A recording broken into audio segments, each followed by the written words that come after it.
try to come alive. Jump in the shower and the blood starts pumping. Out on the streets, the traffic starts jumping. With folks like me on the job from 9 to 5.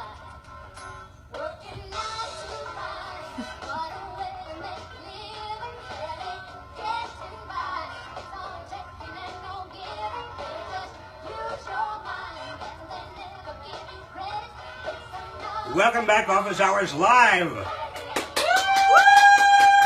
Now, you may wonder why I have these glasses on. It's because I just had a birthday. And I want to thank all of you here, for helping me celebrate. Thank you. That was Zoe Umlaut. Thank you, Zoe. And there are many, many others here who are celebrating as well. But the birthday is over, and we've got to move on to much more serious topics. And I want to remind you, we are live, and you're live, and I'm live, and we are live. This is a live program. And every week it's at this time at noon Pacific, 3 p.m. on Eastern. It's not the greatest time for a lot of you, I understand. We're considering moving to prime time, but we're not quite ready for prime time. But if you would like us to move to prime time, make sure you let us know. Also, you can watch this later. Make sure you share with others. Also, there's a little button somewhere up there that you can press to be reminded when we are on. And there's a lot to talk about this week, besides my birthday. I mean, for example, what we're going to do today is talk about 3 topics. One is Hillary Clinton and Elizabeth Warren. We're going to talk about Brexit. We're going to talk about, not about Trump, unless you want to talk about Trump in your questions.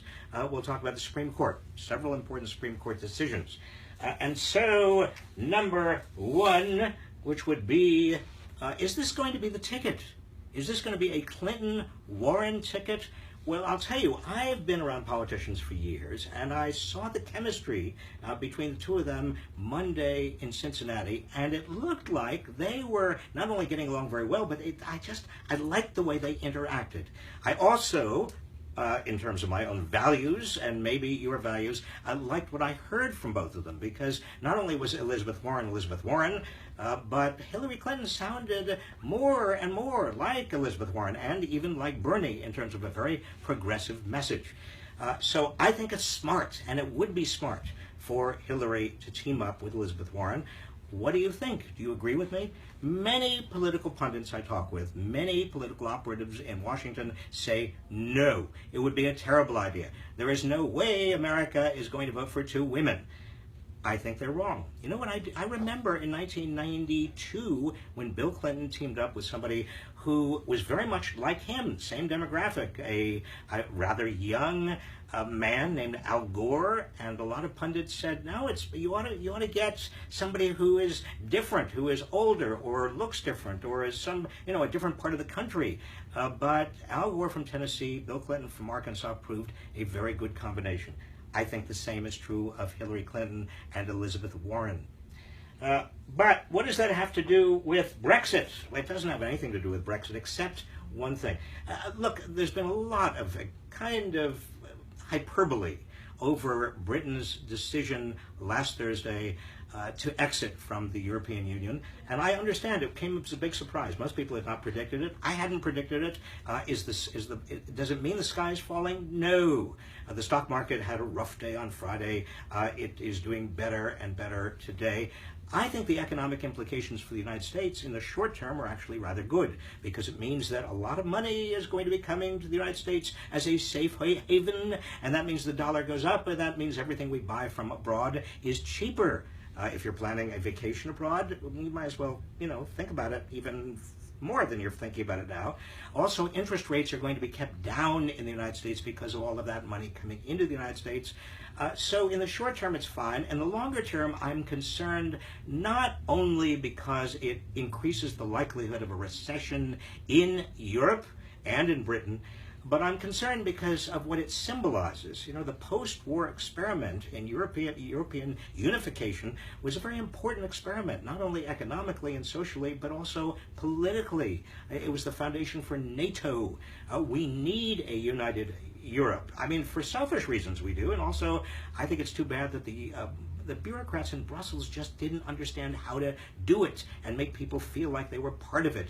And so that very much this Brexit is it came as a repudiation of what a lot of people in Britain are feeling in terms of economic stress. They feel like nobody's listening. A lot of other people in Europe feel the same way. And incidentally, when Donald Trump heard about the vote in Brexit, he celebrated. He said, great. Why? Because there is a tinge of not only nationalism, but also racism in that vote.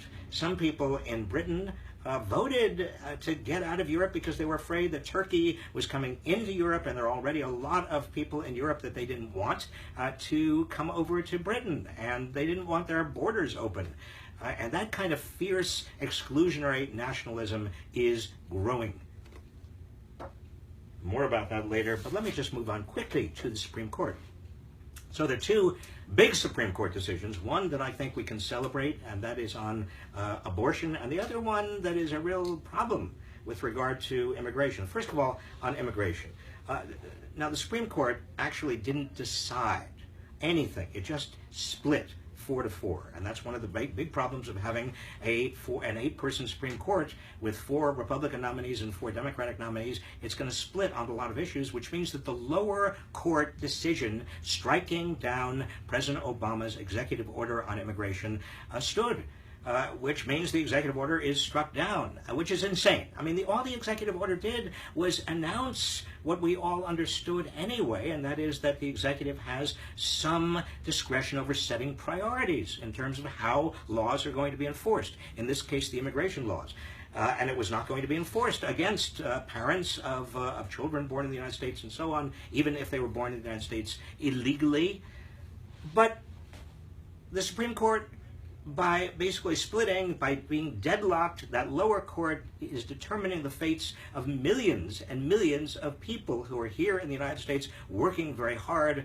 It makes a shambles of our immigration policy. We need immigration reform, which is another reason why we've got to take back the Senate, and we've got to do everything we can to take back the House, and we also have to make sure that a Democrat is in the White House. Hello?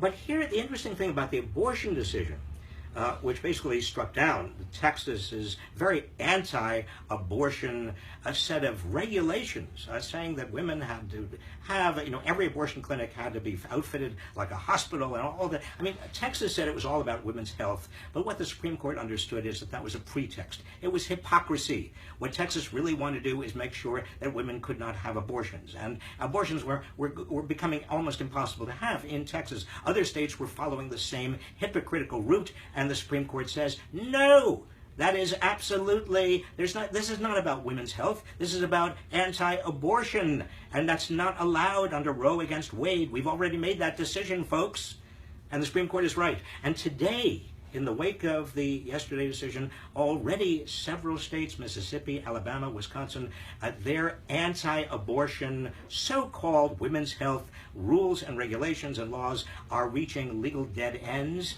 10 other states, they will reach legal dead ends as well. There's going to be a lot of litigation about this, but the Supreme Court is the law of the land.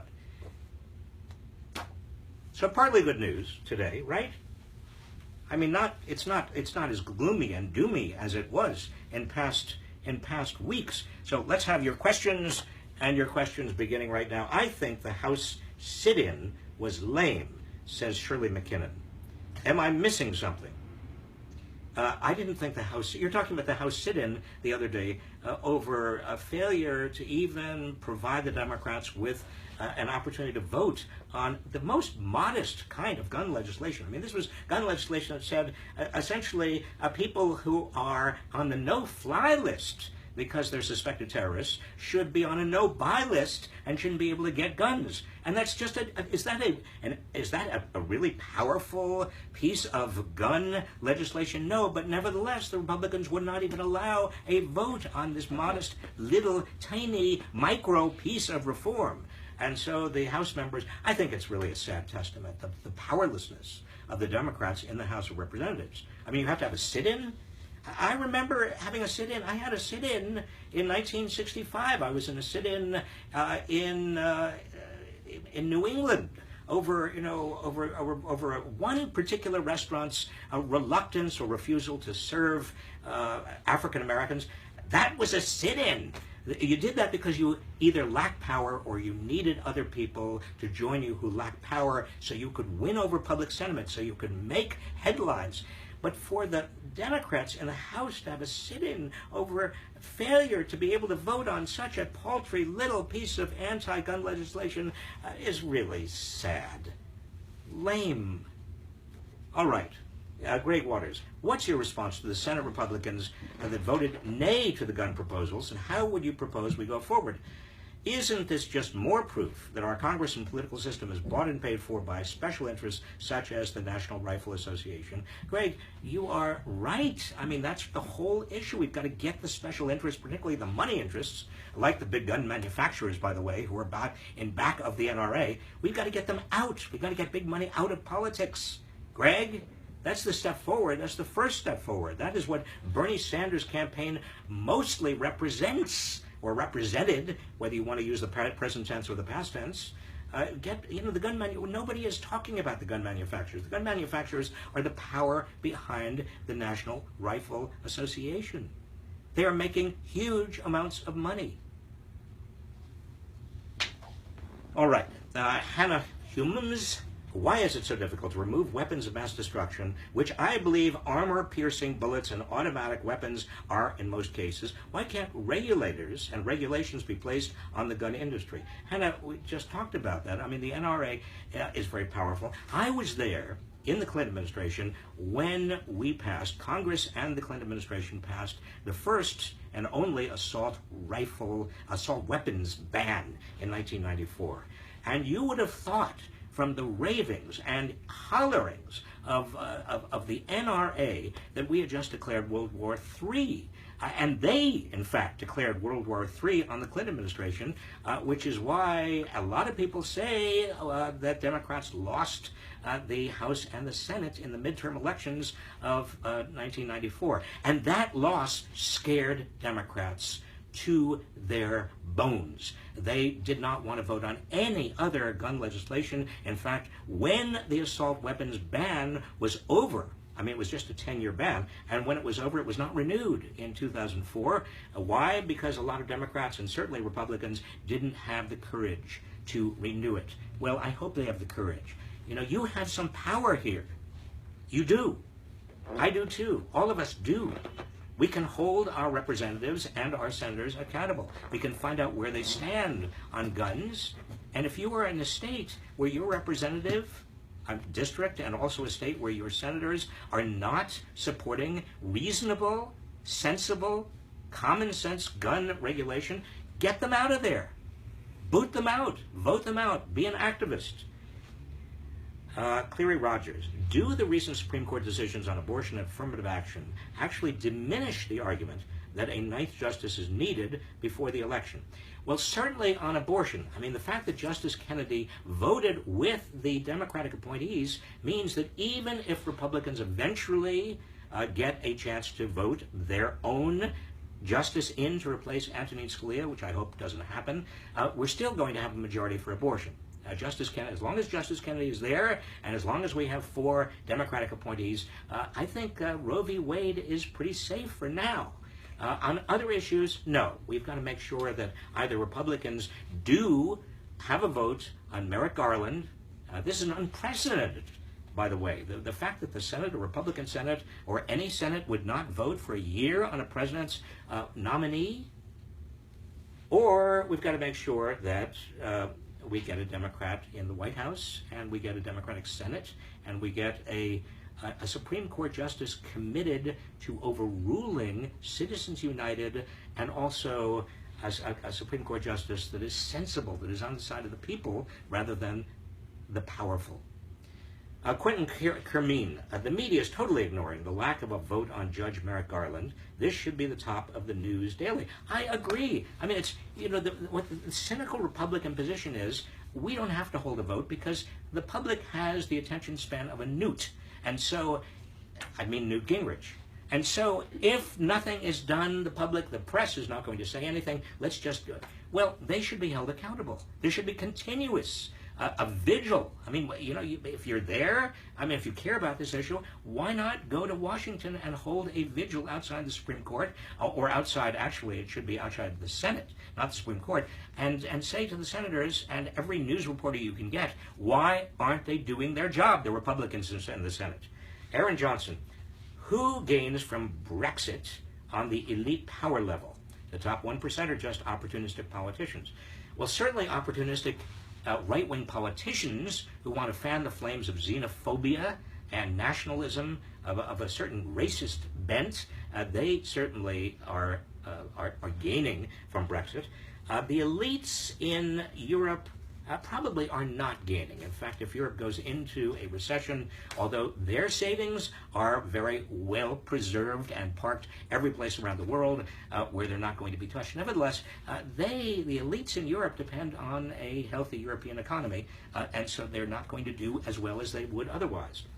Antonio Hernandez, if everyone in the U.S. had a college degree in the fields that were supposedly in need of workers, would everyone be able to have a job that pays more than minimum wage? If so, then who would work the minimum wage jobs? Well, Antonio, what you're getting at is that if we have a huge number of college graduates and we still have a limited number of good jobs, then the average wage in those jobs is going to go down. It's just supply and demand, and we are already seeing that. In fact, we're seeing, and I hate to say this because it sounds pretty discouraging, but it's the fact, and you want to know the facts. And the fact is that if you have a bachelor's degree, the entering wages, or the early wages, first 3 years of jobs, of people with bachelor's degrees are actually lower today than they were 5, 10, or 15 years ago. Certainly much lower than they were in 2000. And that's true of advanced degree holders too. In the first 3 or 4 years of work, those wages of advanced degree holders are lower today than they were in the year 2000. So we're already potentially seeing the possibility that given the structure of jobs right now, the number of good jobs we have, college graduates are not benefiting because there are too many. But the answer is not to have fewer college graduates or fewer graduates of technical schools. The answer is to restructure our economy so there are more good and better jobs. And we can get to that, but not right now. Devara Thinuk, Mr. Reich, people over 50 are having serious problems with long-term unemployment due to ageism. Why is no one talking about this? Well, Devora, ageism is something that I feel very, very personally because I'm getting a little older, even me. And it is a serious problem. And a lot of companies these days, and we have data on it, and it's illegal, by the way. I mean, discrimination against people because of age violates federal law. But we also know that many companies are substituting younger workers for older workers, not because the younger workers are better. In fact, a lot of the older workers have much more experience, much more what we used to call wisdom and just common sense, but because the younger workers will work for less money. And the older workers, because they have seniority, really require more money.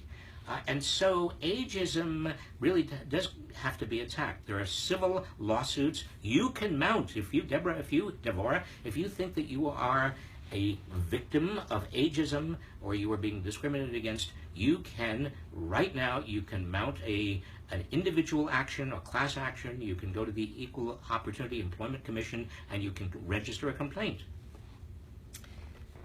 All right, Reese Hill, at what point do you think the country will reach the point of overpopulation? Not in the sense of overpopulation, but in terms of the jobs available. Reese, I don't think it's a matter of job availability. Actually, what you see is that when we are in economic expansions, the business cycle goes up, we have very low unemployment, as right now, and then when we go downhill in terms of recession and the economy slows, we have fewer jobs. The real issue in terms of jobs is wages. The big problem we face is not a dearth of jobs, although that still is a problem for many people, don't get me wrong. The real problem is that the median wage, half the people above, half the people below. Half Americans are earning less now than Americans, the bottom half earned in the year 2000. And that trend, even though we've had a recovery. Some people say it's a vigorous recovery. That trend is very, very dangerous. It's dangerous to our economy. It's dangerous to the social solidarity of our country. Musa Ali Shaman, can you talk about the impact of NAFTA and whether it has impacted the U.S. economy positively or negatively? Musa, when I was in the Clinton administration, NAFTA was being debated, and I was Secretary of Labor, and because I was Secretary of Labor, I had to go out and talk to a lot of audiences and say, well, the labor protections in NAFTA are going to be enough to maintain at least good jobs in America. I was wrong. The labor protections in NAFTA were not good enough. And a lot of jobs went to Mexico. But by now, those jobs that went to Mexico, most of them have gone on to China and on to Southeast Asia. So NAFTA, at the time, I think was oversold. I think that the only good that came out of NAFTA, as far as I can see, is that it helped Mexico weather the peso crisis of 1998. But in terms of American jobs, in terms of the American economy, NAFTA was, to me, sort of a bust. It was very, very, very difficult to enforce those labor and also environmental standards that were built into NAFTA as side agreements. Tiffany Landry, why is the term class warfare so toxic? It doesn't bother me. Why does it get under other people's skin? I think, Tiffany, because we in America have prided ourselves as being a classless society. Now, you know that's not true. I know that's not true. Many people are now catching on to the fact that we do have classes in America, and if you are working class or middle class, it's very hard for you to become part of the overclass, the wealthy class. If you're the underclass, if you are poor, it's very, very hard for you to move upward. And the key to what seemed like a classless society in America for so many years, 30, 40 years after the Second World War, was that we had a large and growing middle class. And almost everybody thought themselves part of that middle class. But now that middle class is shrinking. And as the middle class shrinks, and as more and more Americans come to believe that their children may not live as well as they are living, that underlying structure of class is becoming more and more real. So class warfare, I don't duck the term. The reality is that people at the top have declared class warfare on the rest of America. They're the ones that are rigging the economy against us. Monty Voigt, what do you think about the DNC, Democratic National Committee, platform committee process? Monty, first of all, don't get overly excited about the platform. I mean, platforms, 40 years ago, platforms were very important. But these days, when each candidate runs on their own ideas, their own particular platforms, what the Democratic National Committee or the Republican National Committee says about its platform is more symbolic than anything else. I think the DNC committee process is probably fine. I've heard a lot of stories about Bernie's ideas not getting enough traction. I did testify before the DNC Platform Committee last week. I didn't have much time. I talked about some things about getting big money out of politics, some changes that ought to be made with regard to overturning Citizens United and having full disclosure of all sources of campaign funding and ending the revolving door between Wall Street and Washington. I testified to the Platform Committee. I don't know if they are going to pay any attention. All right, Laura Delauer. I don't suddenly hate Warren. You're talking about Elizabeth Warren? But I am heartbroken by her decision to endorse Hillary. Bernie's trying to unite us. The DNC is not. Laura, look, I understand. I mean, Elizabeth Warren is a senator. She's a politician. She held out on endorsing Hillary Clinton. Every other woman senator endorsed Hillary Clinton. I have a lot of respect for Elizabeth Warren. And I don't think you want to be heartbroken in the sense that, we all have to be as realistic as possible about the importance of defeating Donald Trump. And also, at the same time, influencing Hillary Clinton as much as we possibly can. Now, I don't think that I am not prepared to say that the Bernie Sanders campaign is over. It is not over. It's not over until it's over. It's not over until Hillary Clinton is nominated officially in Philadelphia on the 25th or the 26th of July. But realistically, getting behind Hillary Clinton in order to make sure Donald Trump is not our next president strikes me not as an unreasonable goal. I was told to stop for a second. Shall I stop in mid-sentence? Shall I stop The now? last question. Last question. Oh, this is the last question. Rona Beitler, besides your illustrations, have you ever tried doing serious artwork? Rona, are you suggesting that my art is not serious art? I mean, Rona. No, your question is a serious question. Have I ever tried to do serious art? Well,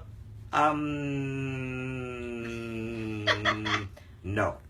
Anyway, so on that, let me just once again thank our great people. I want to thank Zoe Umlaut Beck and Yael Bridge, and I will see you next week.